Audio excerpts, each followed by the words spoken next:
Donc, bonjour. On va laisser les dernières personnes arriver.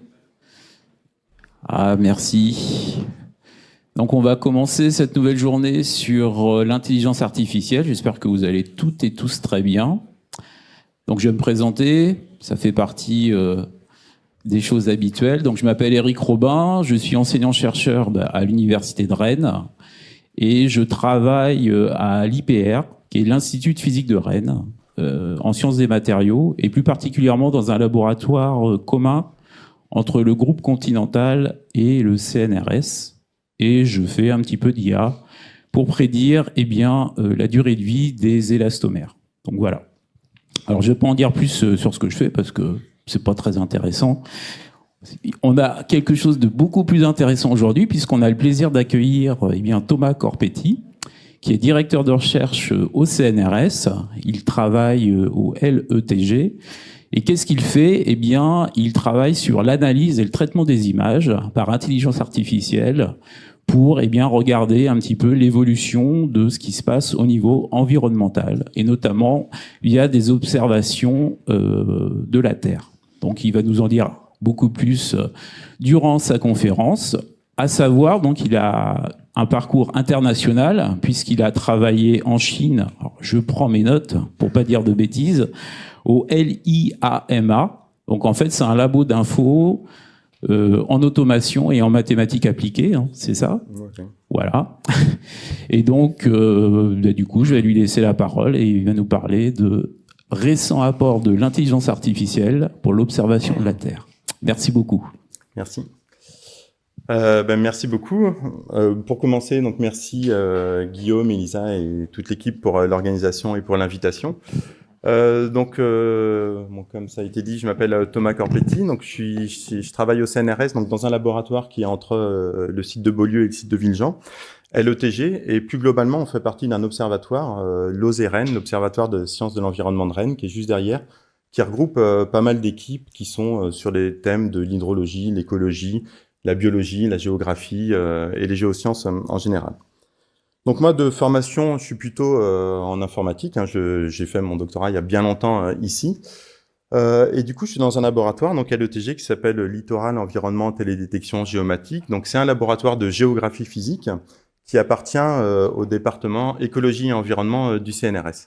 Donc la géographie, qu'est-ce que c'est de manière générale ? Donc on peut le définir comme l'étude du rapport entre les sociétés humaines et leur espace. Donc on peut le voir sous l'angle social. Donc toute la géographie sociale qui concerne l'organisation des villes, des cités, des quartiers, etc.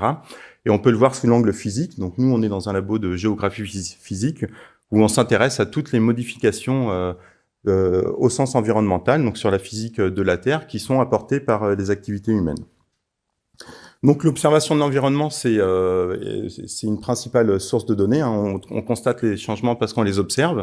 Et donc ce dont je vais vous parler aujourd'hui, alors, comme vous êtes d'un profil assez varié, en fait, je vais vous parler de l'observation de la Terre en général. Qu'est-ce que c'est que l'observation de la Terre ? Qu'est-ce qu'on entend par observation de la Terre, par télédétection ?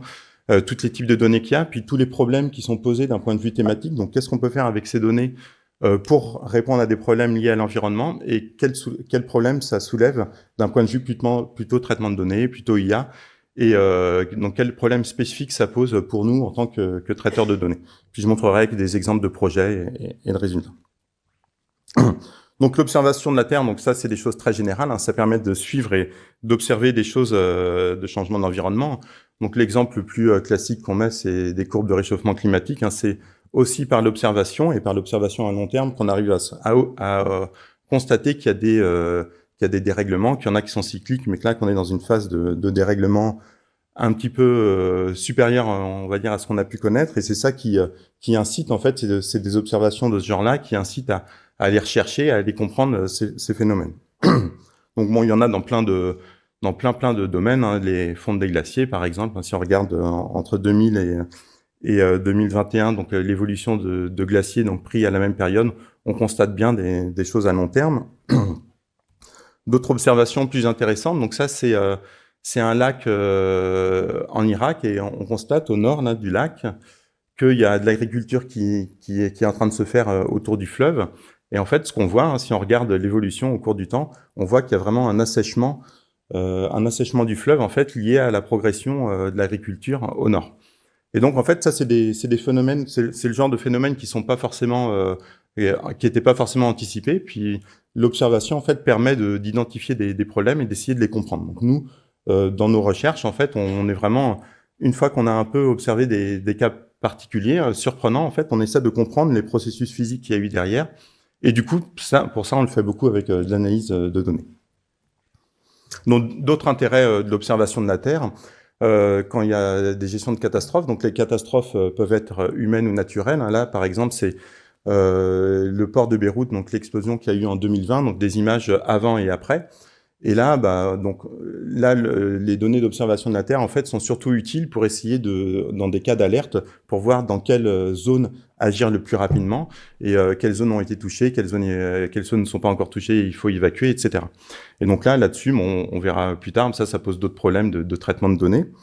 Donc on peut observer des catastrophes humaines, des catastrophes naturelles aussi. Donc là, sur la vidéo de gauche, en fait, on voit, c'était l'an passé, les inondations. Donc ça, c'est des images, je vais y revenir un petit peu tout à l'heure, c'est des images infrarouges, donc qui permettent de mettre en lumière, plus en lumière la quantité d'eau, et on voit bien sur le long du trait de côte, on voit bien qu'il y a les inondations, on voit bien que l'eau a vraiment bien augmenté, en fait, et ces deux images sont prises à même pas un mois d'intervalle.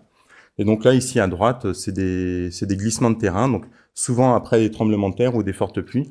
Là, on voit, donc là, ici, on voit un gros glissement de terrain le long d'une falaise. Et donc, dans les images, ça génère des motifs un petit peu comme ça. Donc voilà, enfin, quelques petites illustrations de ce qu'est, de pourquoi c'est intéressant d'observer la Terre. Et en fait, donc, l'observation, en gros, permet de constater des évolutions assez importantes de l'état de l'environnement. Et donc, à partir de ça, on souhaite, une fois qu'il y a des phénomènes qu'on comprend pas, on souhaite vraiment, la première chose, c'est comprendre ces phénomènes-là. Pourquoi est-ce qu'il y a un assèchement, par exemple, quand on met de l'agriculture?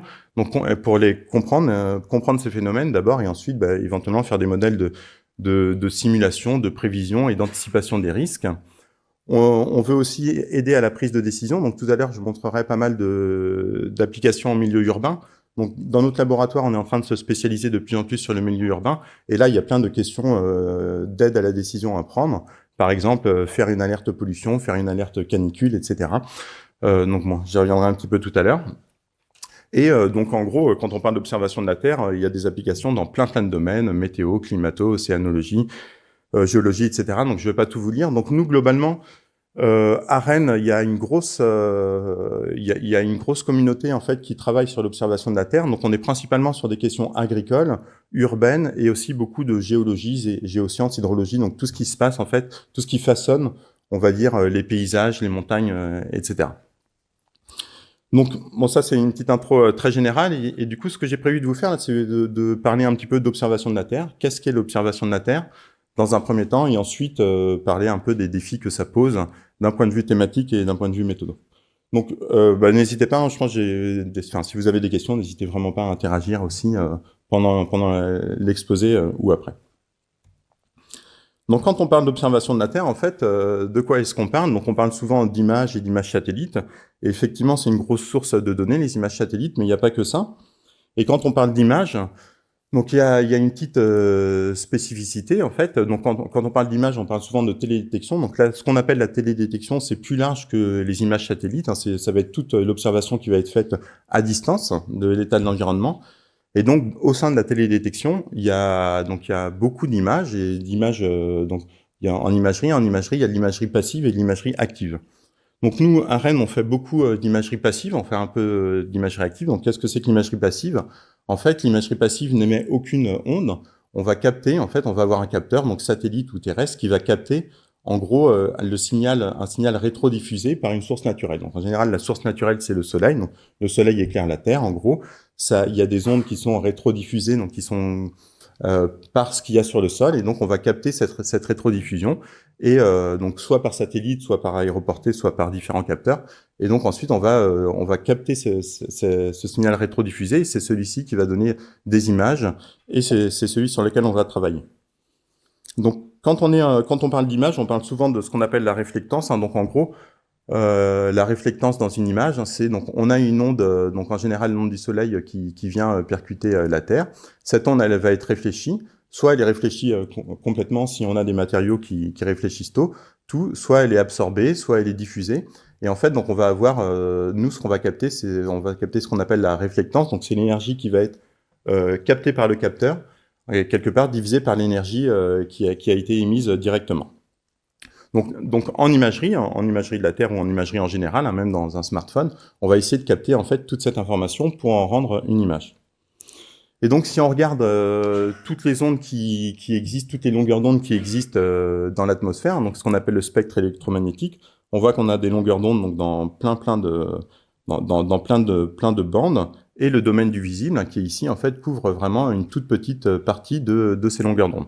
Donc en fait, quand on fait de l'imagerie classique, de l'imagerie RGB par exemple, donc tous les smartphones ou tous les appareils photo classiques, ce qu'on va chercher à capter, en gros, c'est la lumière, Ce qu'on va capter à chercher, c'est la lumière RGB. Donc, on va chercher à capter. Donc, parmi toutes les ondes qui sont réfléchies par le sol, on va chercher à capter les longueurs d'onde qui sont dans le rouge, le vert ou le bleu, parce qu'en fait, c'est avec ces trois longueurs d'onde qu'on peut reconstruire. Enfin, avec ces trois longueurs d'onde, on peut reconstruire l'ensemble des couleurs du spectre visible.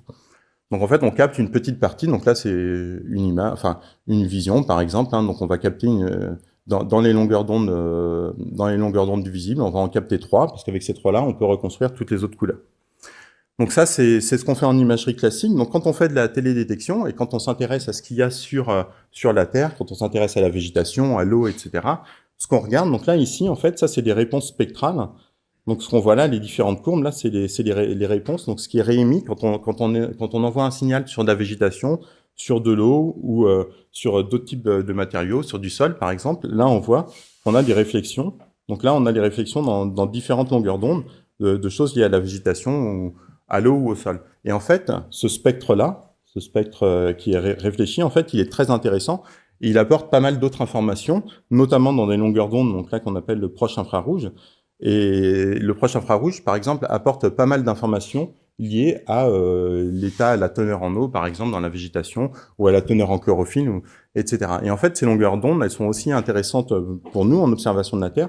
Donc souvent, les images qu'on utilise, c'est pas du RGB, mais on va chercher à capter des informations qui sont dans des bandes spectrales un petit peu plus larges que le visible. Donc on va aller avant de 400 nanomètres, enfin le visible c'est 400-700 nanomètres, donc du violet au rouge. Donc au-delà de 700, on va appeler ça l'infrarouge, et avant l'ultraviolet. Et on va chercher à capter en fait des longueurs d'onde, ou capter des informations vraiment dans des longueurs d'onde un peu variées, parce qu'elles apportent des informations que sur la physique, donc dans le cas de la végétation, sur la teneur en chlorophylle ou la teneur en eau, où ça peut apporter d'autres types d'informations. Donc ça, c'est ce qu'on appelle en télédétection de l'imagerie multispectrale. Donc on n'a pas, en général, on traite très rarement des images juste rouge, vert, bleu, mais on traite des images multispectrales. Donc on a une dizaine, alors ça dépend des satellites, ça dépend des capteurs, mais on va avoir une dizaine, une quinzaine de bandes spectrales qui vont couvrir des longueurs d'onde un petit peu différentes. Et en fait, chaque satellite va avoir aussi ses spécificités, ces types de longueurs d'onde qu'il peut capter, et en fonction des applications ou des vues qu'il a. Il y a des satellites qui sont plutôt orientés végétation, d'autres qui sont plutôt orientés suivi de l'eau, etc., qui vont avoir des finesses dans des longueurs d'onde qui sont différentes. Et on a des capteurs aussi qu'on appelle hyperspectraux, donc ça c'est l'imagerie hyperspectrale. Là l'idée c'est pas de sélectionner quelques spectres dans l'image qu'on va regarder, mais l'idée ça va être de vraiment essayer d'échantillonner de manière homogène un spectre très large de données. Et donc ça crée donc là on va récupérer en général 200, 300, 400 canaux qui vont représenter toutes ces bandes spectrales. Et là on va récupérer des images qui sont comme celle-ci, qu'on appelle, donc c'est de l'imagerie hyperspectrale, où là, en chaque pixel, on va avoir un spectre qui va représenter, en gros, ce qu'on a observé. Donc en imagerie, en télédétection, en fait, souvent, dans les images satellites, alors l'imagerie hyperspectrale sur satellite, c'est encore, c'est plus compliqué. Donc c'est souvent en aéroporté, mais en gros, quand on parle d'observation de la Terre, c'est de l'imagerie multispectrale le plus souvent, ou hyperspectrale. Donc c'est rarement de l'image RGB comme on a classiquement. Donc on a aussi de la télédétection active, donc on travaille pas mal avec des personnes à l'IETR aussi qui travaillent beaucoup sur les questions de radar. Donc on en fait un peu moins nous dans notre laboratoire. Donc l'imagerie active, c'est un peu les mêmes principes, donc c'est d'émettre un signal et de capter le signal rétrodiffusé, sauf que là le signal qui est émis, c'est pas un signal qui est naturel, mais ça va être une onde, donc ça peut être une onde radar ou une onde laser. Donc tout à l'heure je montrerai un petit peu de lidar. Et en fait donc là en fonction de la longueur d'onde qu'on émet, là, on va capter des variations dans le signal rétrodiffusé qui sont différentes. Et donc tout ça, ça donne l'imagerie radar. Et il y a plein de spécificités, plein de types d'images radar qui sont différentes en fonction des longueurs d'onde, qu'on envoie. Donc souvent, on parle, enfin dans le vocabulaire un petit peu général, on parle de multispectral, hyperspectral, télédétection active ou passive. Donc en observation quand on observe la Terre, on capte des informations donc multispectrales ou hyperspectrales. Donc les supports pour les capter, il y a l'imagerie aérienne, évidemment. Donc c'est là on embarque sur des avions, des capteurs, et puis on peut faire de l'acquisition. Donc l'imagerie aérienne, c'est intéressant parce qu'on peut avoir de la très haute résolution spatiale. Donc les satellites sont un petit peu plus élevés, donc on va être moins précis. Ou ça peut être intéressant quand on veut une information après un événement particulier, par exemple. C'est parce que c'est plus flexible qu'un satellite. Donc, on a ce qui se développe de plus en plus depuis quelques années de l'imagerie par drone. Donc, dans notre laboratoire, on a une plateforme drone où on a 9 drones et qui ont des capacités de charge plus ou moins différentes, qui peuvent embarquer des capteurs plus ou moins différents. Et les drones, du coup, c'est intéressant parce que c'est beaucoup plus flexible, c'est beaucoup moins coûteux déjà que faire voler un avion. C'est beaucoup plus flexible pour voyager, pour aller dans des zones plus inaccessible, et puis ça permet c'est plus flexible aussi, mais on peut faire décoller un drone plus rapidement qu'un avion. Et donc avec un drone, donc là j'ai mis une imagerie thermique, donc c'est des images qui donnent des informations sur la température du sol. Et en fait les drones, donc c'est aussi intéressant. Donc alors pour faire du suivi à très haute résolution ou pour intervenir après des événements particuliers. Donc par exemple après des grosses pluies comme on a eu, on peut vouloir analyser les modifications qu'il y a eu dans des parcelles agricoles, la capacité d'absorption de l'eau des parcelles par exemple. Et là on peut faire voler les drones. Et donc sinon, évidemment il y a les satellites. Donc dans les satellites il y a 2 types de satellites qui existent. Donc il y a les satellites géostationnaires et les satellites défilants. Donc un satellite géostationnaire, donc c'est la petite animation qui est en haut à gauche. En gros, il est vu comme un point fixe pour un observateur depuis la Terre. Et du coup, donc pour des contraintes la physique liées à la vitesse de rotation de la Terre et à d'autres contraintes sur l'orbite des satellites, ces satellites-là, ils ne peuvent être que dans le plan de l'équateur et à 36 000 km. Donc 36 000 km, c'est assez loin par rapport aux autres satellites qui sont entre 200 et 500 km au-dessus de la Terre. Et donc l'intérêt, c'est comme ils sont vus, comme ils sont fixes en fait par rapport à un point sur la Terre, on peut avoir des acquisitions vraiment en continu. Donc là, typiquement, on a une image tous les quarts d'heure. Donc ça, c'est des images, c'est typiquement les images météo qu'on voit. On a une image par quart d'heure. Donc là, ici, l'image en violet, c'est juste pour vous montrer, c'est un nuage de poussière. Donc c'est des extractions qui sont faites sur d'autres longueurs d'onde qui sont plus sensibles au sable. Et donc là, on voit l'évolution d'un nuage de poussière là le long de l'Arabie Saoudite lors d'une tempête. Et donc donc ça c'est les satellites géostationnaires en haut, et il y a les satellites défilants. Donc les satellites défilants, ils sont en général dans une orbite qui n'est pas la même que la Terre, souvent perpendiculaire comme ça. Et donc on va scanner en fait des endroits de la Terre de manière donc on va pas tout le temps voir le même point. Et avec l'effet de la rotation de la Terre et de l'orbite du satellite, on va avoir ce qu'on appelle le taux de revisite. Donc on va passer 2 fois sur un même endroit. Ce taux de revisite, il va être vraiment variable. Il va dépendre de l'altitude du satellite. En gros, il y a toujours un compromis. Donc, plus le satellite est loin, plus le taux de revisite va être petit. Mais en gros, moins la résolution va être bonne. Parce qu'on va être plus loin, on va avoir moins de précision. Et donc, on peut être plus proche. Mais du coup, on va avoir un taux de revisite qui va être plus long entre 2 images. Et du coup, donc là, ça dépend vraiment des satellites et des caractéristiques des satellites. Mais il y a plein de satellites différents. Donc là, j'ai mis quelques exemples. Pléiade, donc qui est à 50 cm de résolution. Donc là, c'est de la assez bonne précision. Donc Modis qui est à 250 mètres et Sentinelle, donc c'est la même image que tout à l'heure, qui a 10 mètres de résolution. Alors Sentinelle, je fais juste un petit focus dessus parce que c'est des données qui sont de plus en plus utilisées. Nous, on les exploite massivement parce qu'en gros, normalement, le cas classique, jusqu'aux données Sentinelle, le cas classique, quand on veut une image satellite, quand on est par exemple un labo comme le nôtre et qu'on a besoin d'une image sur Rennes, on appelle un opérateur, un fournisseur de données, et on dit je voudrais que le satellite fasse une acquisition quand il passe sur Rennes, donc tel satellite à telle résolution, etc. Sentinel, ça fait une acquisition en permanence. En gros, ça capte tout le temps des données. Donc on a vraiment donc on n'a pas besoin de les commander. Donc c'est un satellite qui est gratuit. Donc c'est un projet de Copernicus en fait, qui est l'agence européenne qui en observation de la Terre. Donc c'est des données qui sont gratuites, qui ont un taux de revisite donc qui sont à 10 mètres de résolution spatiale, ce qui est pas trop mal, c'est limité pour certaines applications, et qui font de l'acquisition en permanence. Donc ça change un peu notre manière de travailler aussi, parce qu'on a accès à de la donnée vraiment très récurrente, gratuite et assez précise. Et donc Sentinel, en fait, c'est des constellations de satellites. Comme ils sont assez précis, 10 mètres de résolution, c'est pas trop mal. Le taux de revisite d'un satellite à peu près à 10 mètres de résolution, il va être plutôt de 3 semaines à un mois. Donc en fait, c'est ce qu'on appelle des constellations de satellites, où on va avoir 4 ou 5 satellites qui se suivent et qui font de l'acquisition. Ce qui fait qu'avec Sentinel, on peut avoir une image tous les 3-4 jours. Et du coup, ce type de données, ça change vraiment aussi la manière dont nous, on travaille en observation de la Terre, parce qu'on a vraiment des données qui sont en continu, et ça permet de faire du suivi assez intéressant. Donc, je vous montrerai tout à l'heure quelques applications.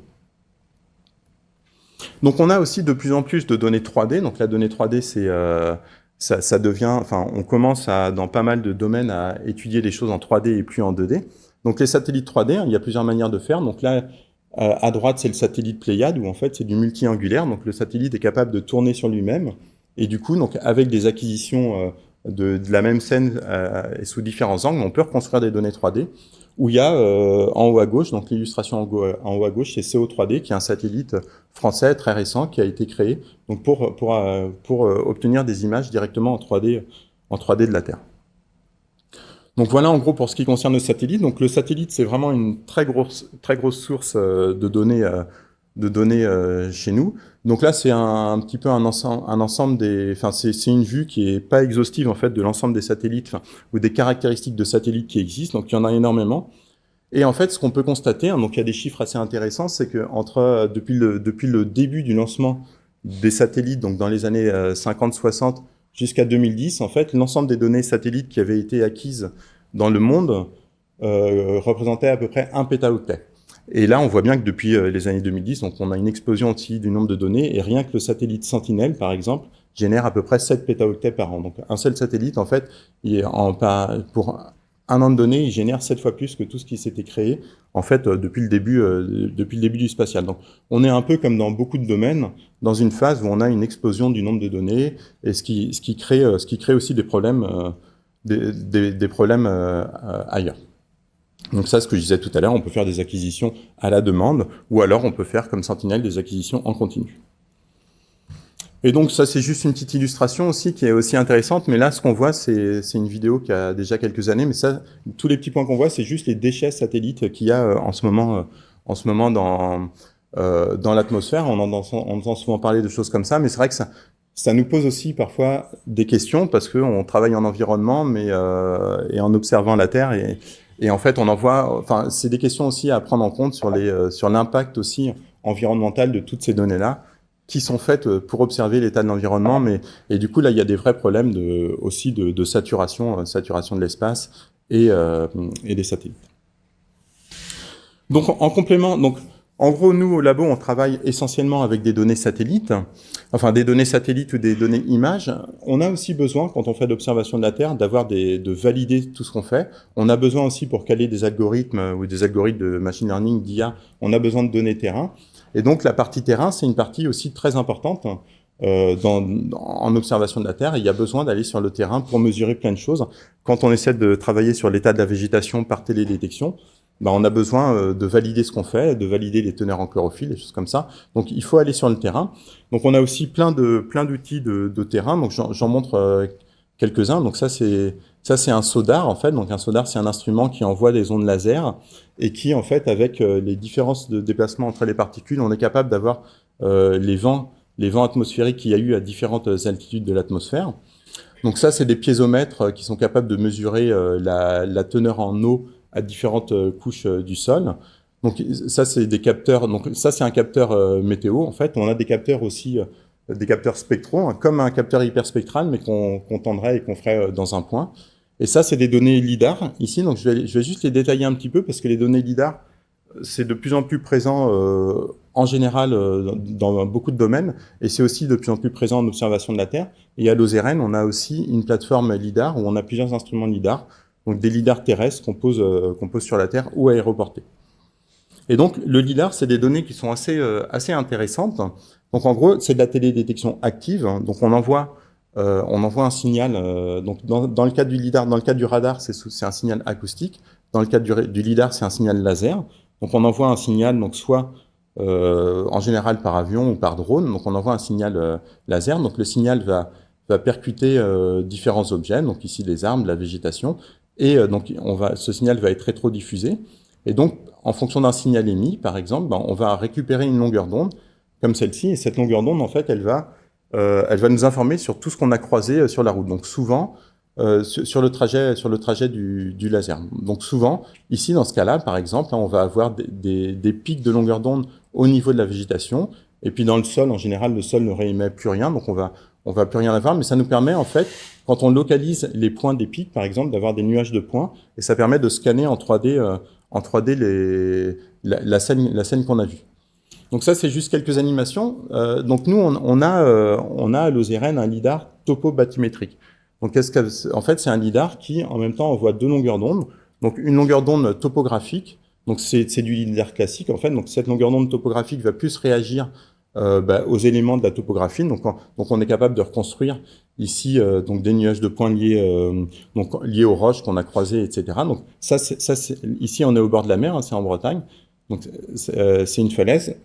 Et en fait donc là on a de l'eau. Donc on voit que dans le lidar topographique, en fait la longueur d'onde la longueur d'onde rouge ici est complètement réfléchie par l'eau. Donc on n'a pas trop d'informations liées à l'eau. Par contre, dans la longueur d'onde bathymétrique, donc c'est une longueur d'onde verte en général qui va pénétrer dans l'eau et donc qui va pouvoir nous donner donc le signal rétrodiffusé bathymétrique. Il va nous donner des informations, par exemple sur la turbidité de l'eau, sur la clarté de l'eau, sur la profondeur de l'eau, etc. Et donc avec des lidars topobathymétriques. Donc ça c'est l'acquisition sur une rivière en Bretagne. Donc un lidar topobathymétrique va nous donner deux nuage de points, en fait, un nuage de points topographique, donc qui va plutôt être lié à ce qu'on a croisé sur la Terre, et un nuage bathymétrique où ici on voit dans le vert où on a pas mal d'informations sur l'eau. Et donc tout ça, c'est des choses qui sont assez intéressantes pour nous, donc et ça crée des données. Donc ça, c'est des données, des nuages de points 3D bispectraux et qui sont intéressantes à traiter aussi. Donc juste pour information. Donc, comme dans beaucoup de domaines, on est aussi dans une phase de données libres, de logiciels libres, et donc d'ouvrir les données et les codes. Et il y a pas mal de plateformes, donc pour tous ceux qui sont intéressés à l'observation de la Terre, sur lesquelles on peut trouver les données. Donc, il y a des plateformes régionales. Donc, au laboratoire, on porte une plateforme Indigeo qui regroupe en gros toutes les données acquises par les laboratoires, donc de terrain, satellites. C'est surtout sur un territoire de Bretagne parce que au labo, on bosse beaucoup sur des zones en Bretagne, mais on bosse aussi sur le Brésil ou des zones tropicales. Donc là-dessus, on peut trouver pas mal de données. Il y a des plateformes nationales. Donc en France, il y a la plateforme TEIA qui regroupe un peu tous les universitaires et tous les académiques et qui essaie de rassembler toutes les données d'observation de la Terre. Et en plus des données brutes aussi, il y a pas mal de données traitées. Donc il y a ce qu'on appelle des produits liés à la teneur en eau, à la végétation, etc. Donc on peut trouver. Donc tout ça, c'est des données qui sont libres d'accès, pardon. Après, il y a des plateformes plus internationales. Donc ça, c'est les services Copernicus dont je parlais un peu tout à l'heure. On entend souvent à la radio quand il y a des catastrophes, etc. Des membres du service Copernicus, donc qui est le service européen d'observation de la Terre. Et il y a pas mal aussi d'initiatives, donc mix public-privé, qui mettent aussi à disposition toutes les données, parce que les données sentinelles dont je parlais tout à l'heure, elles sont assez difficiles à traiter, parce qu'il y a des flux de données qui sont vraiment énormes. C'est des images multispectrales qui ont du bruit, qui doivent être pré-traitées au niveau atmosphérique, qui doivent avoir pas mal de corrections en fait pour les standardiser. Et donc il y a pas mal d'initiatives, publiques ou privées, qui rassemblent toutes ces données et qui en font des plateformes et des plateformes donc avec des données gratuites et avec des données parfois payantes pour les professionnels par exemple. Donc juste pour terminer sur les données, donc j'ai parlé du lidar. Donc nous on travaille aussi beaucoup sur le lidar et il y a un gros projet aussi en France en ce moment qui s'appelle lidar HD, donc qui est de fournir une couverture donc très haute définition de données lidar, donc des nuages de points de toute la couverture nationale de la France. Donc c'est un projet qui est en cours par l'IGN. Donc si vous allez sur le site de l'IGN, il y a déjà des données, donc il y a à peu près les 3/4 de la France qui ont dû être acquises, et donc ça fournit des données comme ça en très haute résolution en 3 dimensions sur tout le territoire en France. Et ça, c'est des données qui sont très intéressantes pour pas mal d'applications en environnement. Donc voilà en gros pour les différents types de données qu'on utilise en observation de la Terre. Donc c'est les données qu'on traite, c'est typiquement ce type de données qu'on traite au labo. Et en fait, alors pourquoi est-ce qu'on s'intéresse à ces données et en quoi est-ce qu'elles peuvent nous servir ces données pour des questions d'environnement? Donc alors il y a plein de thèmes en environnement. On peut vraiment aborder des thèmes. On peut faire de l'archéologie aussi. On peut faire du littoral, de l'océanographie. Donc j'ai plutôt fait le focus sur les thèmes sur lesquels on travaille et qui sont des grands thèmes aussi, mais on travaille beaucoup sur des questions d'agriculture. Donc, dans un contexte de changement climatique, on observe beaucoup de modifications liées à l'agriculture. Donc, on observe une pollution des sols et des eaux. Donc, il y a des questions aussi de rendement et de sécurité alimentaire. Donc, il y a pas mal de parcelles agricoles qui se comportent plus comme elles se comportaient il y a une dizaine d'années. Donc, on essaie de comprendre ça, d'essayer d'anticiper les rendements et de mieux maîtriser en fait tous les phénomènes qui se passent. Il y a aussi beaucoup de questions de biodiversité. Donc, la biodiversité, on travaille beaucoup dessus, que ce soit en milieu rural ou en milieu urbain. Donc, la biodiversité est très liée à la manière dont le paysage est façonné. Donc, les questions de haies, de biodiversité, de pesticides et biodiversité, etc. Mais tout ça, c'est en interaction. Et donc, on a beaucoup d'études qui sont liées à la biodiversité. Donc, tout à l'heure, j'en parlerai un tout petit peu de la biodiversité en ville aussi. Et donc pour ça, on travaille beaucoup avec un labo Ecobio, qui est un labo d'écologie juste derrière, qui eux travaillent vraiment sur le déplacement des animaux et le comportement des animaux en fonction de leur environnement. Et on essaie de comprendre plus globalement quels sont les motifs paysagers dans l'environnement qui peuvent favoriser ou pas la biodiversité. Et donc il y a des questions plus globalement d'épuisement des ressources. Donc ça, c'est des questions actuelles qui sont posées, enfin une partie des questions actuelles qui sont posées quand on fait de l'agriculture. Et ce qu'on attend de l'IA, là-dedans, l'IA, en fait, l'IA peut être utile là-dessus. Donc, toute l'observation et tout le traitement des données qu'on va faire sur l'observation. Donc, ça peut être utile vraiment pour essayer de prévoir la qualité des cultures.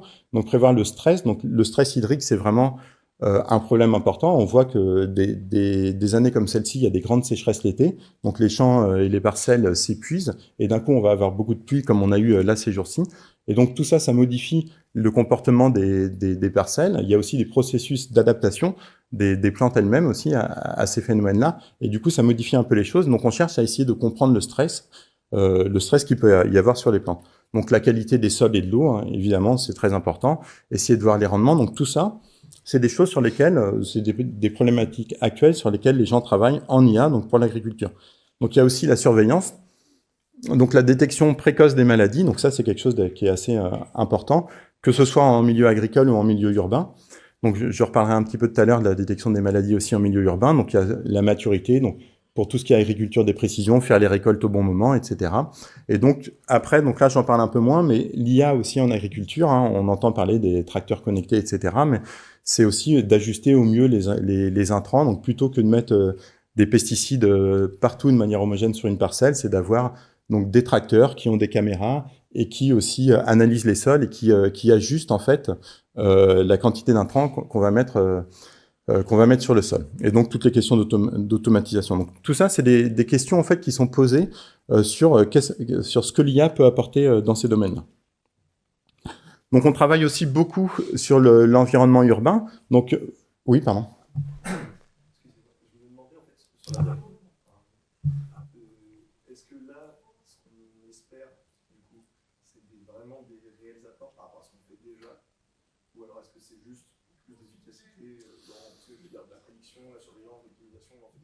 Oui, prédiction, surveillance. Est-ce que tu peux répéter la question? Parce que comme c'est filmé, on a besoin de... Ah, moi, je la répète, pardon. Ah oui. Non, la question c'était est-ce que c'est juste, enfin la question c'était on fait déjà de l'optimisation d'intrants, on fait déjà de l'optimisation en milieu agricole, donc qu'est-ce que peut apporter l'IA? Alors sur ces questions d'optimisation d'intrants typiquement ou de date de récolte, c'est des choses qu'on fait en agriculture depuis très longtemps, effectivement par de l'imagerie, et l'IA peut peut-être améliorer à la marge les méthodes. Par contre, là où il y a de réels apports, et de manière plus générale, c'est dans la compréhension des processus globaux, typiquement prédire le stress ou anticiper le stress et prédire des configurations qui vont générer du stress pour les parcelles ou qui vont faire que les rendements sont pas bons. Là-dessus, il y a vraiment des réels apports parce que jusqu'à présent, il n'y a pas de modèles, on va dire globaux et spatiaux, donc qui prennent en compte un peu le contexte spatial et le contexte historique pour prédire des configurations de stress en fait. Donc je dirais que c'est plutôt sur le point prédiction et planification que là il y a des réelles avancées attendues. Et le reste c'est un peu comme dans d'autres domaines, enfin comme dans ça peut améliorer des traitements, mais c'est pas là-dessus que l'apport principal est. Donc sur le milieu urbain, donc là je fais juste un petit focus dessus. Donc pour information, donc on a créé un laboratoire mixte en juillet dernier, donc entre le CNRS et la ville de Rennes Métropole, parce qu'on s'intéresse vraiment à l'état de l'environnement en milieu urbain. Donc juste pour vous rappeler un peu le contexte, en gros aujourd'hui il y a à peu près 55% de la population mondiale qui vit dans des zones urbaines, et tous les rapports de l'ONU, de l'UNESCO prévoient que d'ici 2050 ce sera à peu près 70-75%. Donc il y a des fortes pressions en fait sur des faibles territoires. Et en fait, dans le milieu urbain, il se passe beaucoup de choses. Et il y a énormément de choses qui sont modifiées dans l'environnement. Donc il y a des phénomènes d'îlots de chaleur. Donc je vais en revenir un petit peu tout à l'heure, mais en gros l'îlot de chaleur, c'est les rayons du soleil qui arrivent en ville, ils vont être rétrodiffusés par tous les bâtiments, ils vont pas être réémis tout de suite, mais ils vont être gardés quelque part au sein de la ville. Et du coup, ça crée ce qu'on appelle un îlot de chaleur qu'on voit très bien, et même dans des petites villes comme Rennes, on voit clairement, donc il y a des conditions climatiques qui créent ça, mais on voit clairement des vraies différences de température. Et pour information, par exemple, sur Rennes, on peut observer des différences de 9 degrés, enfin presque 10 degrés. On a observé cet été, par exemple, 9 degrés 8, je crois, entre la place Sainte-Anne, par exemple, et la Poterie à Rennes. Donc, qui sont vraiment des endroits espacés de 2 kilomètres. Et du coup, ça crée des questions aussi d'environnement, de biodiversité, mais aussi de santé publique, parce que quand dans des endroits il fait 35 ou 44, c'est pas tout à fait la même chose. Et du coup, donc ces questions-là d'îlots de chaleur posent des vrais problèmes. Il y a des questions aussi d'état de santé des arbres, parce qu'on dit souvent que les arbres, c'est une bonne réponse au refroidissement des villes ou à l'absorption des polluants, mais les arbres aussi sont soumis à tous ces stress thermiques, ces sécheresses, et il y a pas mal d'arbres qui meurent en ville, où il y a des arbres qui meurent en ville alors qu'ils sont plutôt dans des rues et dans des zones bitumées. Il y a des arbres qui meurent en ville alors qu'ils sont plutôt dans des parcs, et il y en a qui résistent alors qu'ils sont dans des zones plutôt bitumées et a priori moins favorables. Donc ça, détecter l'état de santé des arbres en ville, donc j'en parlerai un tout petit peu à la fin, mais on a un gros projet dessus pour essayer de comprendre pourquoi certains arbres meurent et d'autres pas, alors que biologiquement, c'est ceux qui résistent, c'est a priori pas les mêmes, c'est a priori ceux qui n'auraient pas dû résister. Et donc là, il y a aussi des questions intéressantes d'un point de vue biologie, écologie, sur l'évolution en elle-même, sur les stratégies d'adaptation des arbres, etc. Mais donc, pour revenir, donc l'état de santé des arbres en ville, c'est vraiment quelque chose qui est très important parce que pour l'instant, c'est l'unique réponse au problème d'îlots de chaleur et au problème de pollution. Et les arbres aussi, comme dans beaucoup d'autres, les arbres sont soumis à ces stress et les arbres aussi sont globalement malades. Donc, il y a des problèmes de biodiversité en ville et de pollution aussi. Donc là, les apports espérés de l'IA, donc j'en ai parlé un petit peu, mais on est vraiment dans la compréhension globale de ces problèmes-là. Si je reviens aux questions des arbres, vraiment comprendre ce qui fait qu'un arbre résiste en ville ou ce qui fait qu'un arbre ne va pas bien en ville, c'est vraiment des choses qui dépendent du contexte dans lequel est l'arbre, mais qui dépendent aussi d'informations liées à la teneur en eau, à la température, etc. Donc c'est vraiment des problèmes qui sont multifactoriels, et donc on essaie de les comprendre avec des observations multivariées, donc des observations en biologie, en physique, en télédétection, et on essaie de comprendre en fait toutes ces choses-là. Donc la compréhension de ces phénomènes, c'est îlots de chaleur, pollution, biodiversité. Donc il y a les questions de biodiversité en ville aussi, elles sont très importantes, et on essaie de comprendre aussi les motifs urbains qui permettent de favoriser ou pas la biodiversité. Donc il y a beaucoup de questions liées à la végétation, et là les attentes vraiment dans le milieu urbain, c'est vraiment donc il y a deux types d'attentes. Il y a des attentes à court terme qui sont faire des alertes, être capable de faire une alerte pollution canicule, et c'est aussi après des attentes de planification. Comment est-ce que si je décide de faire un nouveau quartier, comment est-ce qu'on va l'organiser pour qu'il soit moins sensible aux îlots de chaleur, ou pour qu'il soit plus favorable à la biodiversité. Et pour info, d'ailleurs, sur ces questions-là, on avait eu un projet avec les JO de Paris, donc il y a 7 ou 8 ans, pour savoir leur question, c'était comment organiser le village olympique, où mettre les arbres, etc. Pour, si jamais il y a une canicule, pour essayer de limiter l'effet de réchauffement au sein du village. Donc voilà pour le milieu urbain. Puis de manière plus générale, donc il y a des questions un petit peu plus vastes aussi d'environnement et de climat. Donc sur les questions de déforestation, donc il y a toute une partie de notre laboratoire qui travaille sur les questions tropicales, où il y a beaucoup de déforestation et comprendre donc les liens entre déforestation, incendie, sécheresse, inondation et toutes ces choses-là. Où il y a aussi des questions qu'on se pose. Donc j'en reparlerai un petit peu tout à l'heure. Ça c'est des falaises en Normandie sur l'érosion du trait de côte et là où les données lidar peuvent être aussi intéressantes. Donc là-dessus, donc ça c'est ce point-là, c'est des aspects environnement qu'on traite un petit peu au labo, mais là-dessus, en gros, ce qu'on cherche à faire, donc c'est plutôt des choses qui vont être liées au suivi ou à la détection de changement, mais c'est de la détection assez précoce en fait, ou de l'anticipation de changements liés à la déforestation, donc de feux de forêt de feux de forêt ou d'autres événements. Et donc là, les questions qui vont se poser côté IA, ça va pas être des compréhensions globales de phénomènes, mais ça va plutôt être essayer d'avoir des détections et des cartographies très fines de l'état en fait du trait de côte ou de l'état de la forêt, etc. Donc je vais vous parcourir d'un point de vue plutôt IA quels sont les différents défis méthodologiques, et après je vais montrer quelques exemples de projets et d'applications qu'on a. Donc il y a plusieurs grands défis qui sont apportés là par tout ce contexte-là. Donc déjà, il y a un premier défi, c'est toute l'hétérogénéité et la disponibilité des données.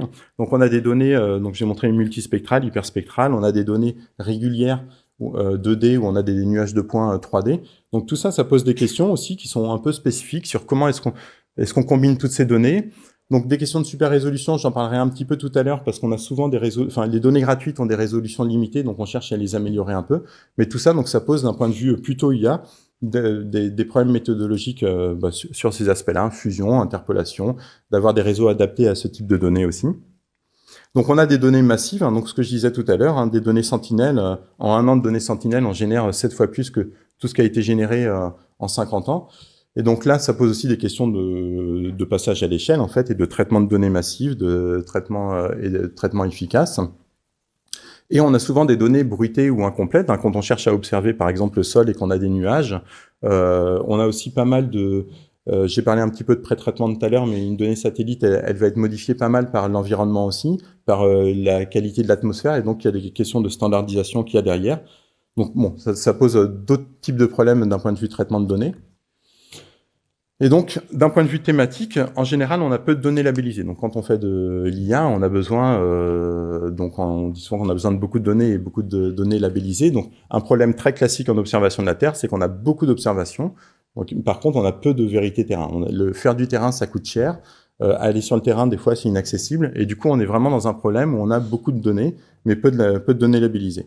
Donc là, ça pose d'autres questions, de méthodes semi-supervisées, auto-supervisées, de modèles de fondation aussi qui sont en train de se faire. Donc, on observe aussi beaucoup de phénomènes physiques. Quand je parle de végétation, de pollution, de température, tout ça, c'est des choses qui sont connues d'un point de vue physique. Et du coup, comment est-ce qu'on peut faire comment est-ce qu'on peut garantir, quand on travaille avec des spécialistes plutôt thématiques, comment est-ce qu'on peut garantir que ce qu'on va faire, ça va respecter certains principes physiques? Comment est-ce qu'on peut tirer parti aussi de toute la connaissance physique qu'on a sur ces phénomènes pour faire de l'IA? Et aussi, donc, on a des phénomènes complexes. En général, les phénomènes dont je vous ai parlé, c'est pas un problème. Le phénomène d'îlot de chaleur en ville, par exemple, c'est pas un problème qui peut être traité que par de la physique, parce que c'est un problème qui dépend aussi de l'espace, qui dépend aussi parfois de politiques publiques d'aménagement. Et donc, c'est des modèles. En général, c'est des problèmes qui sont à de multiples facteurs. Et en fait, ce qui pose le défi de faire communiquer en fait plusieurs types de connaissances dans un même modèle, ou plusieurs types de modèles, ou plusieurs types de données, Et donc, alors, j'avance un petit peu pour prendre le temps de vous montrer quelques exemples, donc, d'un point de vue applicatif, donc il y a aussi des questions, qui se posent, c'est que faire un modèle, par exemple, qui estime les températures de l'air en ville, c'est quelque chose qui prend beaucoup de temps, d'énergie. Et si on en a sur Rennes, comment est-ce qu'on va l'appliquer sur Marseille, sur Pékin ou sur d'autres villes? Donc là, c'est toutes les questions d'un point de vue plus méthodo qui sont liées à la généralisation, à l'adaptation de domaine, au transfert. Donc ça, c'est des questions assez importantes en télédétection. Il y a des questions de consommation aussi. Bon, un peu comme, je pense, comme dans beaucoup de domaines, là, on est plutôt à essayer de faire des modèles qui coûtent un peu moins cher, en fait, d'un point de vue énergétique. Et aussi, donc ça, c'est des questions plutôt, alors, c'est des questions qu'on voit quand on travaille sur la déforestation, quand on travaille sur la qualité de l'air. Quand on est dans des projets comme ça, en fait, très souvent maintenant, les projets, par exemple, financés par l'Union européenne, c'est pas de travailler sur la qualité de l'air juste sur nos villes européennes ou nos villes françaises, mais c'est de travailler sur la qualité de l'air, on va dire, de manière générale, parce que c'est des problèmes qui sont globaux. Et du coup, il y a aussi souvent, c'est des projets aussi où il y a des gens en sciences sociales, parce que ça pose des questions aussi. On n'a pas tous les mêmes accès aux données, on n'a pas tous les mêmes capacités de traitement. Il faut que les méthodes soient transposables, et du coup, ça pose aussi toutes les questions d'IA transparente, responsable. Et il y a aussi des questions d'éthique de plus en plus qui vont derrière. Donc voilà en gros pour ce qu'est l'observation de la Terre et les grands défis qui sont attendus. Alors je vais juste vous montrer quelques illustrations. Alors je me suis posé la question de savoir si je les mettais par thème agriculture, milieu urbain ou plutôt par thème méthodologique. Alors j'ai juste fait le focus sur quelques thèmes. Si vous avez des questions après, j'ai d'autres illustrations. Mais du coup, je vais juste vous montrer des exemples sur couplage physique et IA. Alors, je vais vous montrer un exemple sur les îlots de chaleur. Alors, pourquoi celui-ci? Parce qu'il est plus parlant, on va dire. C'est peut-être pas l'exemple le plus abouti, on va dire, en l'utilisation de modèles physiques pour l'IA, mais c'est par contre la démarche qu'on a. C'est vraiment une démarche un peu qu'on peut reporter à chaque fois qu'on traite des phénomènes physiques. Donc en gros, le phénomène d'îlot de chaleur, je vous en ai parlé un petit peu tout à l'heure. Donc là, la question, c'est comment est-ce qu'on peut prédire les températures de l'air en ville. Donc là, par exemple, aujourd'hui, on est dans une certaine configuration climatique. Comment est-ce que je peux prédire l'évolution des températures de l'air demain dans Rennes? Donc je précise bien les températures de l'air parce que quand on s'intéresse à ces questions-là, donc il y a la température de surface, qui est la température qui est pas très compliquée à mesurer, parce que les satellites mesurent la température de surface. Donc les bandes thermiques des satellites ont la température de surface, et il y a la température de l'air qui, elle, est entre 1,5 m et 2 mètres, qui, elle, c'est celle qui va être ressentie par les gens, et celle-là qui est beaucoup plus difficile à estimer. Et le lien entre la température de surface et la température de l'air, il est pas vraiment immédiat. Donc les questions d'îlots de chaleur, j'en ai parlé un petit peu tout à l'heure, et donc ce que je disais tout à l'heure, on peut aller jusqu'à des questions, même dans des villes comme Rennes qui sont pas des villes très urbanisées, qui sont pas des grosses villes. Ce phénomène, il peut être vraiment important. Et donc, il y a un vrai enjeu, c'est un des enjeux globaux, d'essayer de comprendre l'évolution du climat en ville. Et donc, alors, comment est-ce qu'on peut faire? Donc, on connaît la physique de propagation de la température, on connaît la physique d'interaction de la température avec des bâtiments. Donc, on a des modèles physiques qui peuvent simuler des températures de l'air. Alors, le problème, c'est que dans des villes, si on veut faire une simulation sur Rennes, si on veut simuler parfaitement un modèle physique, il faut en fait qu'on le paramétrise complètement. Donc il faut qu'on lui donne toutes les entrées liées à la ville de Rennes. Donc où est-ce qu'on a où sont les bâtiments, quel type de matériaux on a, quel type d'arbre on a, quel taux de chlorophylle, etc. Donc en gros les modèles physiques, on la connaît la physique. Par contre c'est quasiment impossible à faire une simulation réaliste sur Rennes. Donc nous ce qu'on a essayé de faire c'est il y a une autre manière de faire, si on veut les températures de l'air, c'est qu'on peut placer des capteurs dans toute la ville, mais placer un capteur d'estimation de la température, c'est quelque chose qui coûte cher, si on veut de la qualité, et ça nécessite de toute façon des questions d'interpolation spatiale. Donc un exemple, c'est une illustration, mais les modèles physiques, de manière basique en fait, sont souvent utilisés comme ça dans nos problématiques. L'idée, c'est de se dire, on a quand même pas mal de modèles physiques qui existent, donc on a peu de données en général de disponibles. Et donc, ce qu'on fait, c'est que on va se servir de modèles physiques pour essayer de faire des simulations exhaustives dans plein de configurations pour pré-entraîner des modèles, et après en fait travailler plutôt sur donc l'idée de ces modèles physiques permettre de pré-entraîner des modèles qui sont assez réalistes mais qui sont pas complètement adaptés à une ville, et après ça va être plutôt de travailler sur l'adaptation de ces modèles-là avec quelques données locales. Donc là-dessus on travaille surtout sur de la simulation, mais aussi après sur plutôt des questions d'un point de vue IA de fonction de coût. Donc comment est-ce qu'on va dans l'entraînement de nos modèles s'assurer du respect d'un certain nombre de lois physiques et de fine-tuning, donc pour en fait adapter des modèles pré-entraînés de manière générique sur des données simulées à un certain nombre de données réelles. Donc là, juste pour vous dire sur le milieu urbain, on a travaillé avec des gens à Météo France, donc en utilisant un modèle qui est utilisé, qui s'appelle Urban Weather Generator. Donc en gros, pour faire simple, on a besoin juste d'une station à l'extérieur de la ville, et quand on veut une station météo qui nous donne une évolution de température, et quand on veut avoir la station dans un point donné de la ville, donc on a un certain nombre de paramètres de surface liés au bâtiment, à la végétation, donc tous les paramètres qu'il faut avoir, tous les paramètres liés à l'état du point. Et en fait, c'est un modèle qui va projeter cette température extérieure dans la ville. Donc, ce qu'on a fait, nous, c'est qu'on a simulé plein de données comme ça, avec des configurations donc réalistes, donc pas des configurations farfelues de ville, mais qui correspondaient à aucune ville précise. Et donc, si on s'intéresse, juste pour vous montrer, des modèles comme ça c'est sur la ville de Toulouse. Si on essaie de simuler juste une carte de température en ville, donc on voit, si on la regarde en détail, qu'elle est intéressante parce qu'il fait plus chaud en plein cœur de la ville et qu'on observe des phénomènes réalistes, mais elle a globalement très peu de gradients. Donc en gros, ça estime des choses qui sont réalistes, mais qui sont pas forcément réelles. Et quand on regarde des cartes quantitatives d'erreurs, donc cette carte a pas mal d'erreurs. Donc nous, ce qu'on fait, donc on a fait on se sert surtout de ces modèles-là pour faire beaucoup de simulations, recréer des réseaux de neurones derrière, donc qui prennent en entrée, peu importe, recréer des réseaux de neurones qui resimulent tout ça. Et ensuite, une fois que ces réseaux de neurones sont entraînés, donc on travaille aussi un petit peu. Donc ce qu'on fait en général quand on a des modèles physiques, c'est qu'on essaie d'intégrer dans nos fonctions de coût pas mal de termes liés au respect de propriétés physiques. Donc on sait que la température de l'air doit respecter un certain nombre de paramètres. Et ensuite, on regarde surtout sur la manière dont on peut adapter donc ces modèles préentraînés à l'aide de peu de données locales. Et donc, on a fait pas mal de tests, et ça, c'était dans le cadre de la thèse de IBA-MD, qui a été soutenue récemment. Mais ce qui est intéressant de voir, c'est que sur des villes comme Rennes ou Toulouse, en fait, si on place 3 stations dans la ville, donc en gros, une station qui va être dans une zone très dense, une station qui va être dans une zone très verte, et une station qui va être dans une zone un petit peu intermédiaire, finalement, on arrive à corriger assez bien les modèles pour avoir des cartes de température. Donc ça, en gros, ça, c'est des cartes juste simulées. Et ça, c'est des simulations donc issues de réseaux de neurones, de cartes de température de l'air en ville. Donc ça, c'est pour une certaine situation à midi. Et si je regarde une ligne, un transect est-ouest, en fait, on voit bien qu'avec les simulations, donc là, on a en gros l'hypercentre, on a des choses qui sont assez cohérentes. Et donc, tout ça, ça a été validé. Ça a été validé, mais en gros, là, l'idée, c'est vraiment d'utiliser les modèles physiques. Donc, c'est une manière un petit peu simple de tirer parti de tout ce qui a été en physique, donc pour surtout créer beaucoup de simulations, pour pré-entraîner des réseaux et les corriger avec quelques données locales.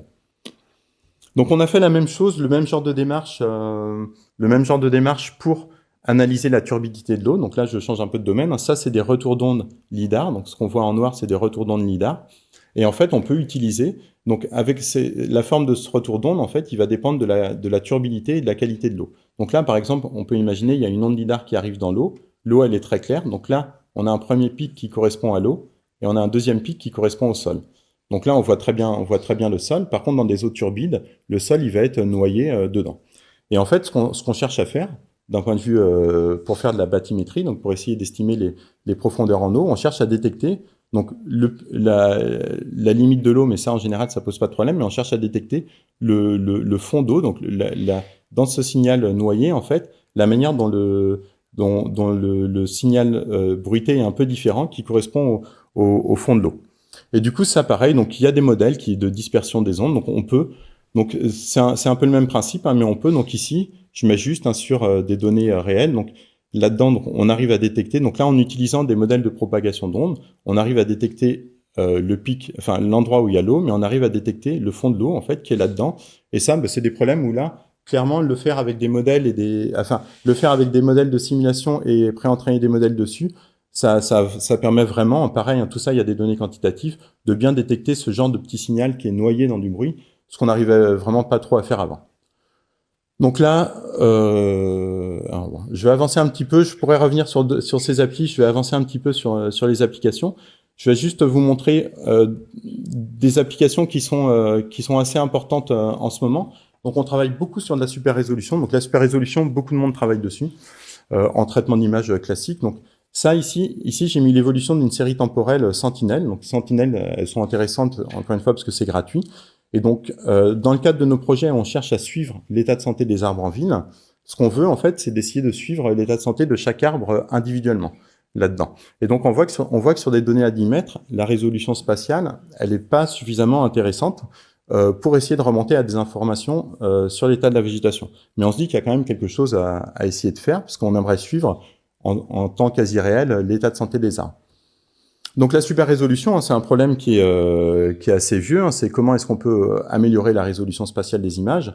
Et il y a énormément de choses qui existent. Il y a une littérature énorme en super résolution. Donc là, ça c'est avec des méthodes un peu de l'état de l'art. Donc on peut, à partir d'une image de gauche, améliorer la résolution spatiale pour essayer d'avoir des choses comme l'image de droite. Donc ça, si on utilise des algos un peu classiques, il y en a plein, on cherche, en fait, si on regarde un peu de la manière dont il se passe, on cherche à rendre les choses réalistes et réalistes à l'œil. Et du coup, on cherche à avoir des images qui sont assez réalistes. Mais si on regarde en détail, si je regarde par exemple là où ont été faites, là où ont été mises des routes ou de la végétation, en fait, on voit qu'il y a pas mal d'erreurs. Et donc là, quelque chose, typiquement le genre d'erreur ou d'artefact qui peut être produit par des algos de super résolution, c'est donc là on a une image comme ça, donc on est dans un contexte agricole. Donc ici on a une zone un petit peu hétérogène. Donc quand on va sur le terrain ou quand on regarde une vraie image satellite, on a un champ et typiquement un algo de super résolution a reconstruit là une ferme parce que c'est des choses qui sont réalistes et c'est des choses qu'on voit par ailleurs dans d'autres images. Donc nous, ce qu'on a fait en fait, donc là, ce sur quoi, donc on s'intéresse pas à faire des algos de super résolution qui vont marcher partout, mais nous, notamment sur toutes les questions liées à la végétation, on s'intéresse à faire des algorithmes de super résolution qui vont préserver toute l'information liée à la végétation. Donc à la limite, on s'en fiche de reconstruire bien un bâtiment, mais ce qu'on veut, c'est reconstruire toutes les informations qui sont, un certain nombre d'informations qui sont cohérentes liées sur la végétation.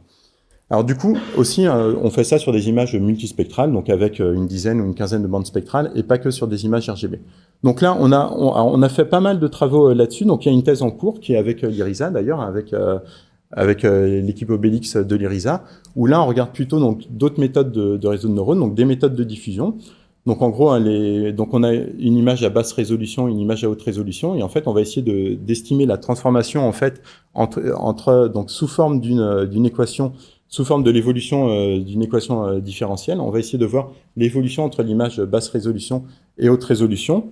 Et ce sur quoi on se concentre, en fait, nous, c'est qu'on se concentre vraiment sur des choses liées à la végétation. Donc ici, j'ai mis, alors c'est juste un résultat, mais nous, ce sur quoi on s'est concentré, c'est de reconstruire des choses qui sont cohérentes d'un point de vue NDVI. Alors NDVI, c'est un index de végétation, en fait, et c'est un index qui nous donne quelque part qui va être lié à la quantité de végétation qu'on a.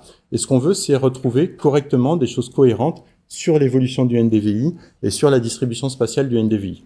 Et donc, en gros, on travaille un petit peu sur des méthodes comme ça. Donc là, pareil, c'est un peu le même principe, c'est d'essayer de contraindre par un respect de phénomènes physiques les méthodes qu'on fait.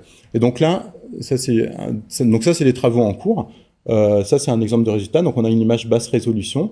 Et ça, c'est l'image haute résolution qu'on arrive à recréer. Donc ça, c'est la haute résolution la plus proche tout à droite. Et là, c'est avec deux méthodes différentes. Et nous, notre critère, en fait, notre juge de paix, ça va être plutôt sur le respect d'un certain nombre de phénomènes. Donc ça, c'est des histogrammes, donc des distributions de NDVI, donc de quantité de végétation quelque part. Donc en vert, c'est la distribution de cette quantité de végétation à l'image la plus proche. En rouge, c'est celle qu'on obtient. Donc, en essayant de contraindre un peu nos méthodes à respecter ces principes de végétation. Et ça, c'est avec d'autres méthodes, on va dire, de l'état de l'art qui prennent pas en compte ces choses-là. Alors bon, je suis allé un peu lentement. J'avais prévu d'autres types d'applis. Je vais plutôt bon, c'était juste deux petits snapshots sur des applications, mais en gros, on travaille sur toutes ces questions-là. Donc, on travaille beaucoup sur du LIDAR aussi. Et ça, c'est des choses qui nous intéressent beaucoup en ce moment. Et donc, globalement, au laboratoire et à Rennes, à Lozérenne, on travaille beaucoup sur des questions liées plutôt à la géologie, sur les glissements de terrain, à la pollution urbaine. Donc, on travaille beaucoup sur la pollution et beaucoup sur la biodiversité. Donc, j'en ai pas trop parlé, mais tout ce qui est modélisation, un peu comme la modélisation des îlots de chaleur en ville, on s'intéresse beaucoup à modéliser en fait les biodiversités, à essayer de faire des cartes de bien-être de biodiversité en ville.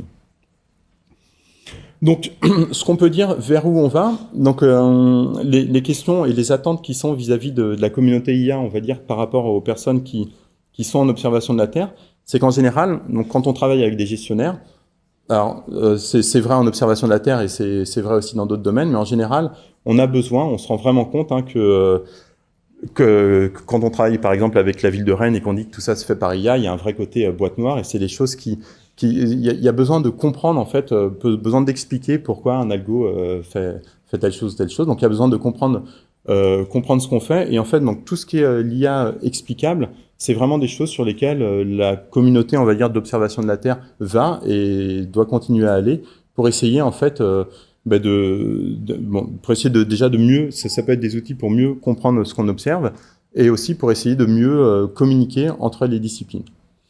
Donc il y a aussi il y a des attentes, là, toutes les attentes dans les projets qu'on a, c'est de faire des produits globaux. Donc on veut plus faire une étude sur Rennes, sur une parcelle, mais on veut à minima faire des études sur la France ou sur toutes les villes du monde. Donc là, il y a des vrais enjeux de passage à l'échelle, donc d'avoir des réseaux légers et de travailler sur des questions de transfert ou d'adaptation. Et donc il y a la nécessité d'avoir des connaissances globales, donc c'est ce que je disais tout à l'heure. Quand on cherche à comprendre l'évolution de la biodiversité ou des températures en ville, c'est des phénomènes qui sont vraiment globaux, qui mènent en compte plein de choses différentes. Et on est vraiment dans le besoin, là, on est en train de travailler dessus, de coupler un peu toutes ces informations pour essayer d'extraire des connaissances plus globales, genre pourquoi un arbre est malade en ville, pourquoi cet arbre est malade en ville, des choses qu'on n'avait pas compris jusqu'à présent. Donc c'est un peu aller au-delà des compétences de chaque domaine et pour essayer de voir si l'IA peut pas générer des informations un peu plus globales dessus. Voilà, donc du coup, quelques exemples de projets qu'on a en cours. Donc on a un gros projet sur l'état de santé des arbres en ville, c'est ce que je disais. Donc là, c'est vraiment la démarche, on cherche à comprendre pourquoi les arbres sont malades en ville.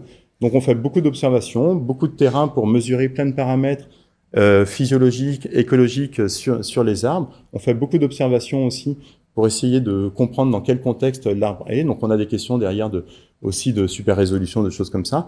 Et l'idée, c'est vraiment d'essayer d'arriver à essayer de comprendre pourquoi des arbres meurent en ville et d'essayer de fournir des cartes d'alerte. Donc on a aussi, là j'ai juste fait un petit focus sur le milieu urbain, mais donc à Rennes, la ville de Rennes est très très active sur l'étude et sur le financement de nos projets dans le milieu urbain. Donc on a créé, ce que je disais tout à l'heure, en juillet dernier, un laboratoire commun entre la ville de Rennes et donc à l'ETG sur toutes les questions du milieu urbain. Et donc on est impliqué dans pas mal d'observatoires liés aux villes. Donc voilà, juste pour vous dire que ici même, la semaine prochaine, on organise une conférence, un AI4IO, qui regroupe un peu toute la communauté nationale et même au-delà, sur toutes les questions d'intelligence artificielle liées à l'observation de la Terre. Voilà. Eh bien, merci beaucoup pour...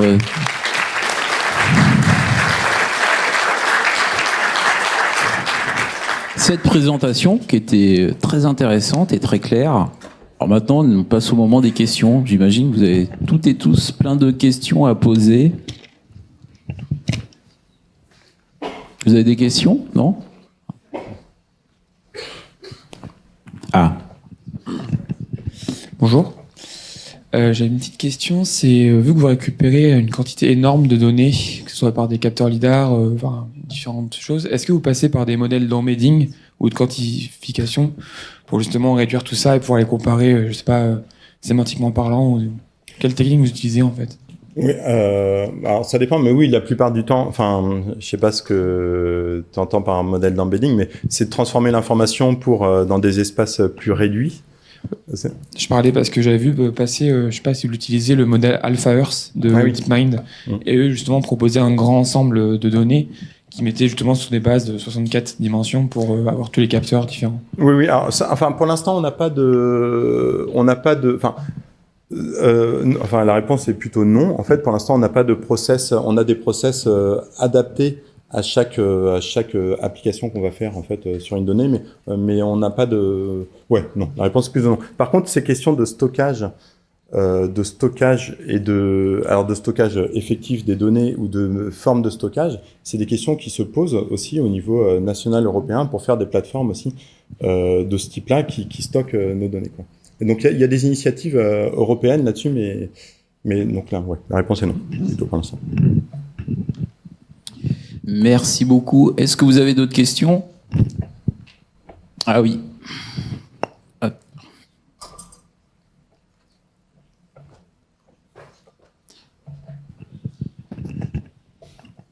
Bonjour. Vu que je sais qu'au LETG, vous travaillez pas mal sur les questions de îlots de chaleur urbains et ce genre de choses. Enfin, j'avais du coup une question un peu spécifique à ce niveau-là, vu que vous avez présenté l'exemple. Si vous utilisiez, vu que vous avez parlé de Météo France, si vous utilisiez aussi dans vos modèles physiques les modèles numériques de prévision, comme Arome, ce genre de choses. Alors, pour les îlots de chaleur, en fait, alors je reviens un tout petit peu, tac. Pour les îlots de chaleur, en fait, on utilise les modèles de Météo France. En fait, ils sont à des échelles qui sont trop larges pour l'échelle urbaine, en fait. Du coup, ils sont pas donc le modèle qu'on utilise, en fait, utilise des données, une donnée extérieure et utilise, on va dire, une prévision très globale de Météo France. Parce qu'en fait, les modèles qu'on a, ils cherchent à prédire les 36 prochaines heures. Et en fait, on va utiliser, c'est utilisé indirectement. En gros, on va utiliser des projections de régionales, mais des versions très simples, en fait, de ces modèles-là, qui après vont être affinées plutôt liées à la géométrie de la ville. Donc, il y a un peu de, c'est, en gros, bon, je suis allé un peu vite dessus, mais Urban Weather Generator, qui est le modèle qu'on a utilisé, il est basé sur TEP, qui lui est un sous-modèle de Météo France, en fait, de projection à des échelles un petit peu intermédiaires. Donc oui, en gros, dans les modèles de simulation qu'on a, il y a un peu de projection de Météo France, mais il n'y a pas les projections complètes parce qu'elles sont à des échelles qui sont pas assez précises, en fait, pour le milieu urbain. D'accord, merci. Merci.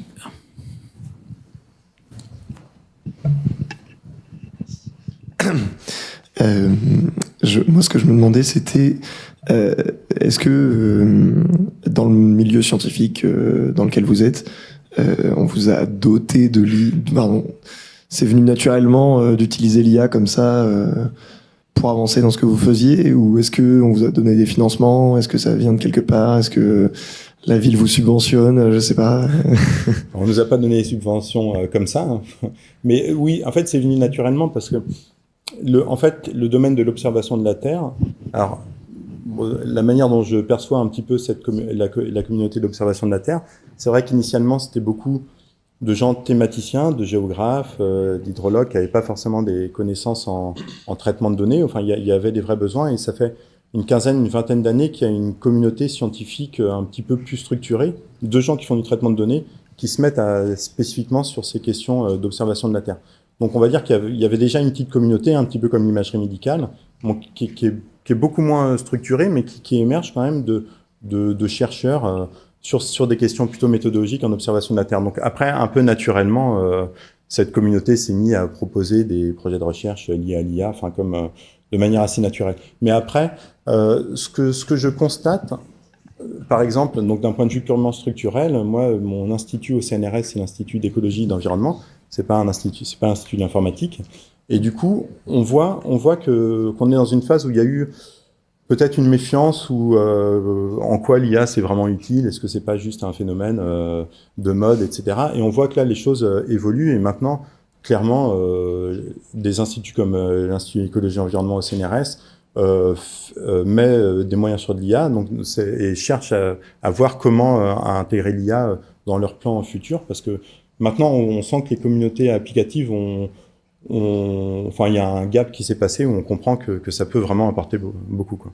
Oui, c'est pas juste un phénomène de mode. Non. Enfin, mais par contre, je pense comme dans toute discipline, le temps est un peu plus long. Au début, forcément, c'est peut-être plus perçu comme ça parce que c'est normal, hein, quand il y a quelque chose de nouveau qu'on connaît pas.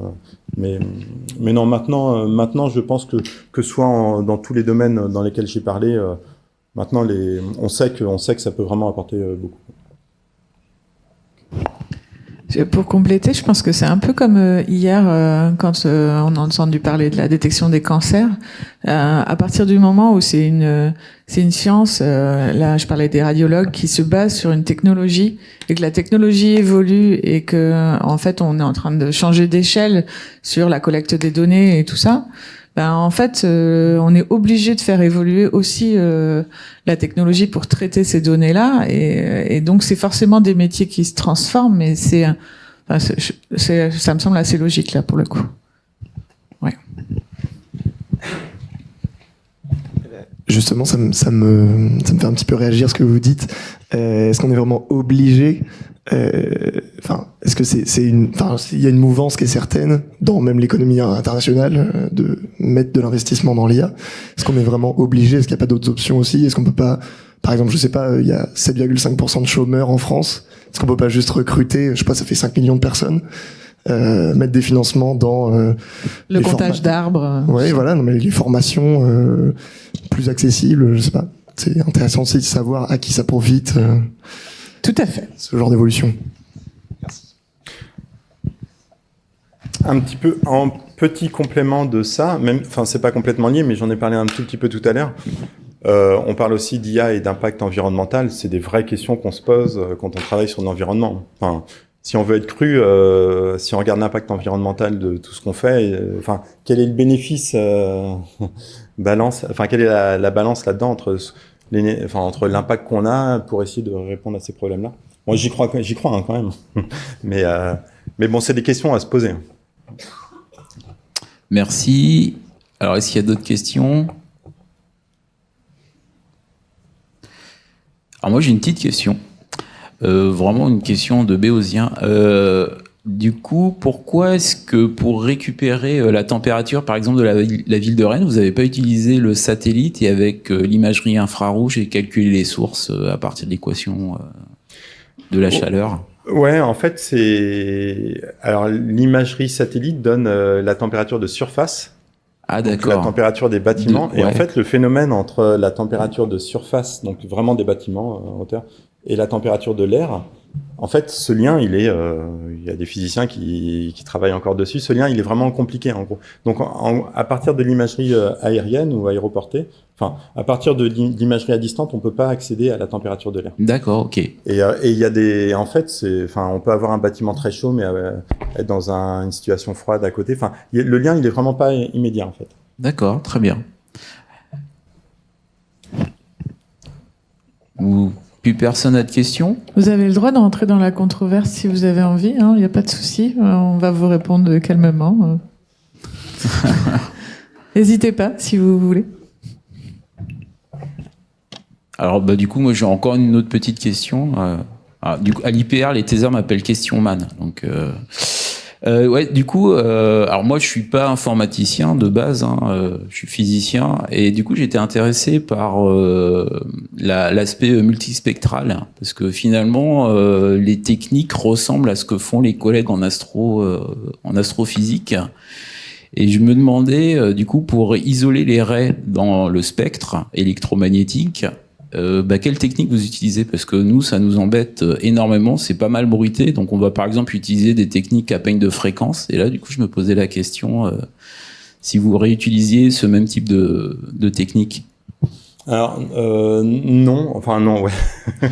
On n'utilise pas ce type de technique. Ce qu'on fait sur on n'est pas confronté à ce type de problématique-là. Après sur les données hyperspectrales où on a des spectres continus, on cherche aussi à décomposer le spectre parce que quand on observe quelque chose qui est la combinaison de plusieurs phénomènes physiques, on a un mélange dans le spectre en fait.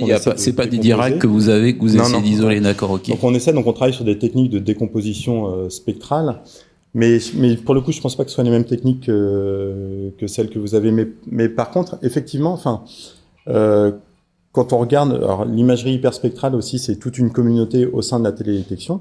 Donc on en fait un petit peu, parce qu'on a des capteurs hyperspectraux. Mais effectivement, là-dessus, même quand on va au séminaire de l'IPR, tout ça, on voit vraiment qu'il y a des problématiques similaires.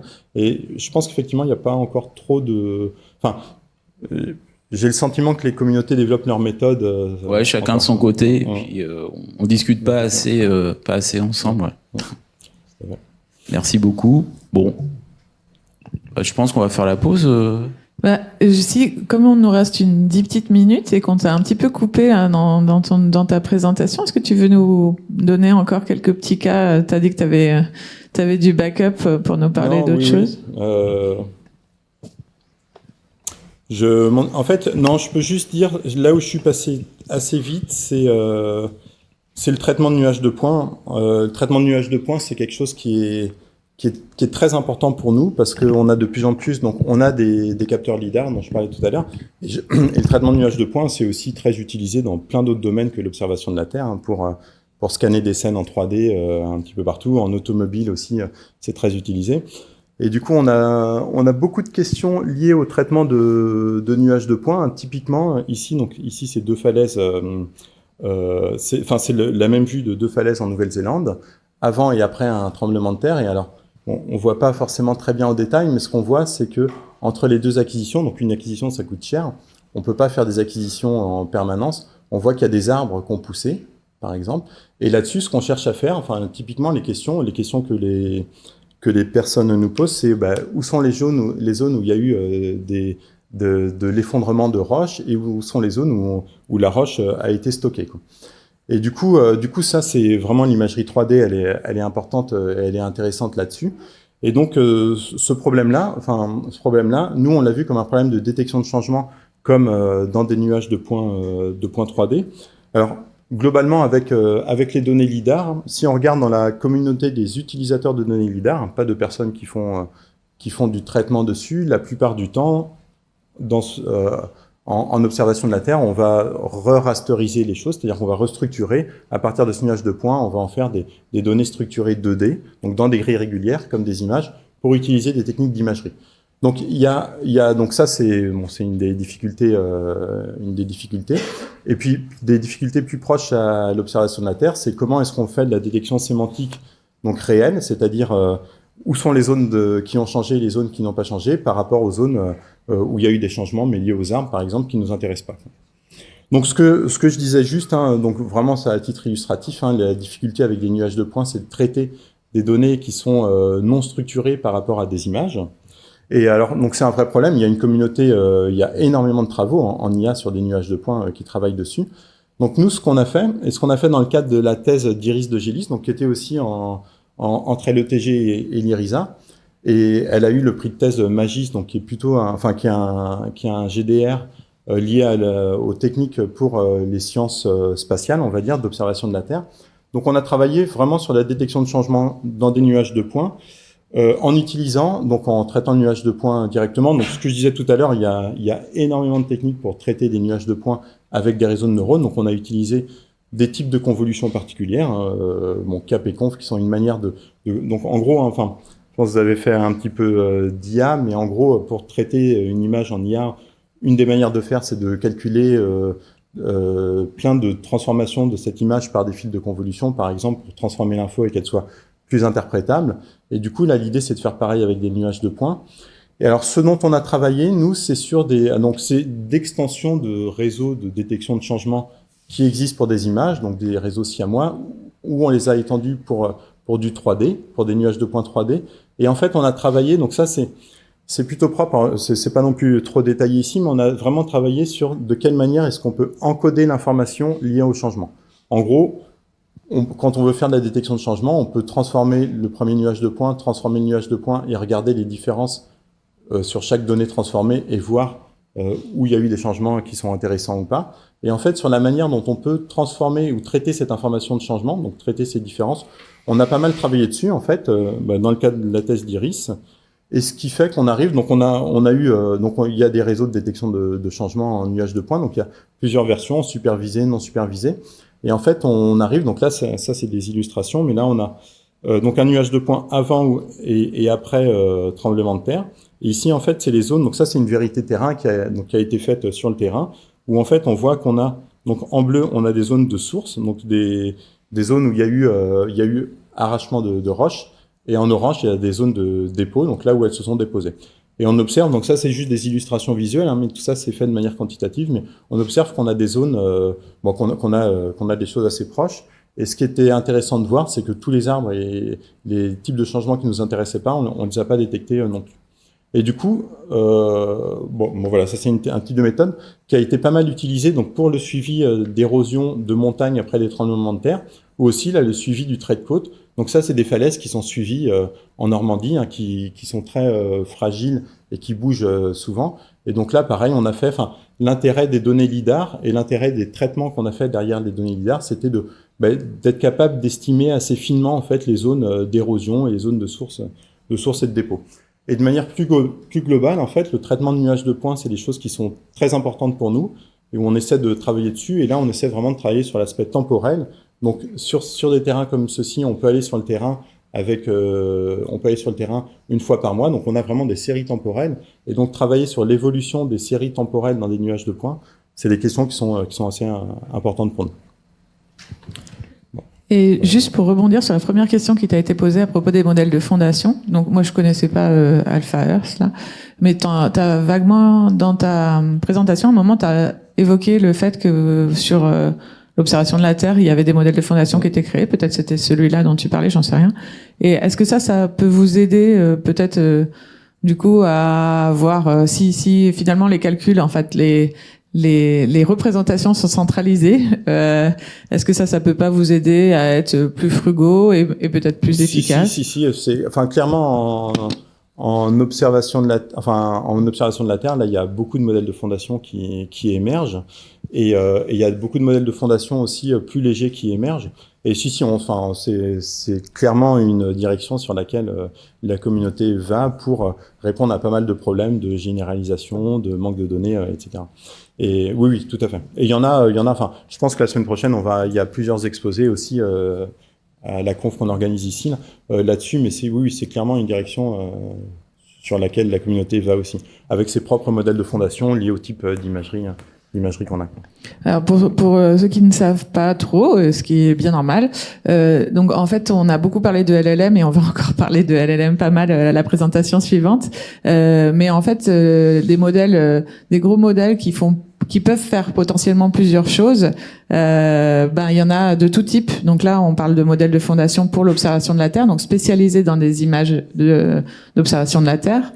Et on va parler de modèles multimodaux juste après, mais voilà, c'était pour faire la transition. Et alors juste les LLM aussi, j'en ai pas trop parlé, mais ça va probablement être aussi le bon outil pour dialoguer justement, pour faire quand on est dans des questions de diagnostic, par exemple pollution, canicule, etc., pour réussir à dialoguer pour réussir à prendre des décisions sur des données scientifiques et des décisions qui prennent en compte des données, des facteurs sociaux. Ou qui prennent en compte des contraintes liées à de la gestion, en fait, les LLM vont probablement être un bon outil qui permettent d'agréger toutes les données physiques qu'on est capable d'avoir et d'en sortir une décision ou des suggestions en fait interprétables par des gestionnaires. Ça va peut-être être des bons outils aussi pour réussir à faire dialoguer vraiment la communauté scientifique avec la communauté de décisionnelle. Merci beaucoup. Merci.